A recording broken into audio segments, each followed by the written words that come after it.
விடுதலை சிறுத்தைகள் தொண்டர்கள் மீது கொண்டிருக்கின்ற பயம் அல்ல. ம். விடுதலை சிறுத்தைகள் அல்லாத இளைஞர்கள் மீது கொண்டிருக்கின்ற பயத்தின் வெளிப்பாடு தான் நேத்து. நேத்து நீங்க பேசும்போது அவருடைய உரையை கேட்டிருப்போம். நாங்கெல்லாம் அம்பேத்கரின் பிள்ளைகள் அப்படின்னு சொல்லும்போது, அம்பேத்கரின் பிள்ளைகள் ஒருபோதும் சினிமாவின் மாய வலைக்குள் சிக்க மாட்டார்கள் ம். அப்படின்னு எல்லாம் அவர் பேசும்போது அவ்வளவு ஆர்ப்பாட்டமாக எல்லோரும் அதை வந்திருந்த தொண்டர்கள் அத்தனை பேரும் ஒத்துக்கொண்டார்கள், ஏற்றுக்கொண்டார்கள்.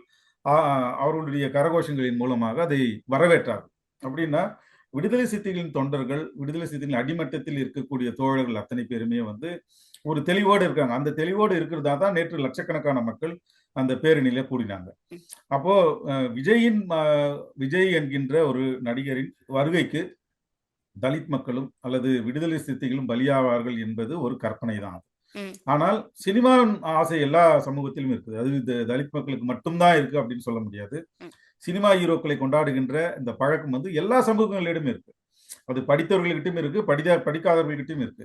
அப்போ ஒட்டுமொத்த இளைஞர்களையும் நோக்கி நீங்கள் அரசியலை சரியாக புரிந்து கொண்டு அதற்கேற்றபடி செய்யணும் அப்படின்ற ஒரு எச்சரிக்கை உணர்வு தான் அவர் கொடுத்திருக்காரே தவிர, ம்.